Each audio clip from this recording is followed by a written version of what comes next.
भगवान की कथा में पहला फायदा तो संतों के दर्शन। किसके दर्शन? संतों के दर्शन। दूसरा फायदा विकारों की शुद्धि। 3 घंटे तक कथा सुनने से जितने भी गंदे विकार भरे होते हैं एक एक करके बाहर आते। तीसरा फायदा भगवान की कथा में बैठने का तीसरा बहुत अच्छा फायदा है, नए विचारों की प्राप्ति। नए नए विचार मिलते हैं, नए नए तर्क मिलते हैं, ये स्वीकार करते हैं, मन आह्लादित होता। चौथा फायदा 3 घंटे तक आदमी बिना टेंशन में बैठता। हाँ, 3 घंटे तक आदमी बिना टेंशन के बैठता। जितने भी लोग यहां कथा में बैठे पूरा स्टेडियम भरा। कई लोगों को कर्जा देना, दुकान खोलना है, दुनियादारी करना है, पर जब से कथा में बैठे हैं सब भूले बैठे, ऐसे बैठे हैं जैसे परम सन्यासी हो। मकान में जाना है, कई माताओं को तो रोटी भी बनानी है, लेकिन आनंद में बैठी, कोई टेंशन नहीं। और टेंशन इसलिए भी नहीं कि कथा के बाद गुलगुला मिलना ही है, तो कोई टेंशन नहीं है। जय बजरंगबली। तो कथा का ये चौथा फायदा। चौथा फायदा क्या है? कथा में चौथा फायदा भी बड़ा गजब का है। ऐसे ऐसे संतों के और भक्तों के दर्शन हो जाते हैं जिन्हें कभी देखने को नहीं मिलता।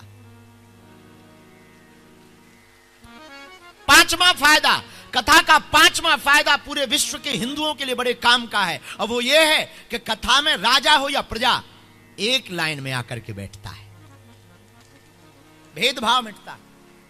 और कथा का छठवां फायदा भैया ये है कि अमीर हो या गरीब दोनों एक साथ तो बैठते ही हैं, उन लोगों से भी मिलना हो जाता है जिन्हें कभी देखा नहीं जा सकता। ऐसे लोगों से भी मित्रता होने का, संबंध का सामंजस्य बन जाता है।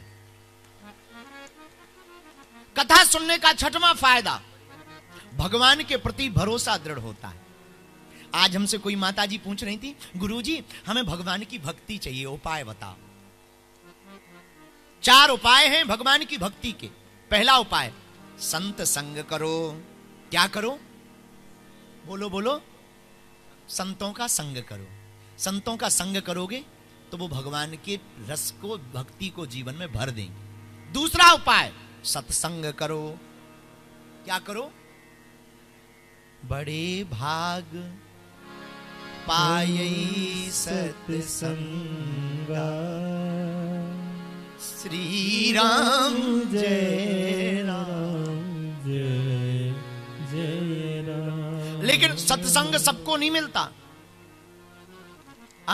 सत्संग राम कृपा बिनु सुलभ ना, और बिनु सत्संग विवेक ना होई। राम की कृपा के बिना सत्संग प्राप्त नहीं होता, सत्संग सबको नहीं मिलता। और हमारे गांव में बुंदेलखंड में कहावत है कि अगर सभी कुतियां प्रयाग जाने लगे तो चाट का दोना कौन चाटेगा?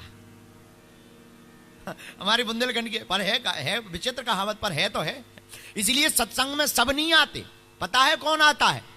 हमने एक तर्क दिया था एक जगह, बहुत गजब का तर्क है, बहुत गजब का विचार है। जनता जिसको चुनती है नेता को, वो संसद भवन में बैठता है। भगवान जिसको चुनते हैं वो कथा में बैठता है।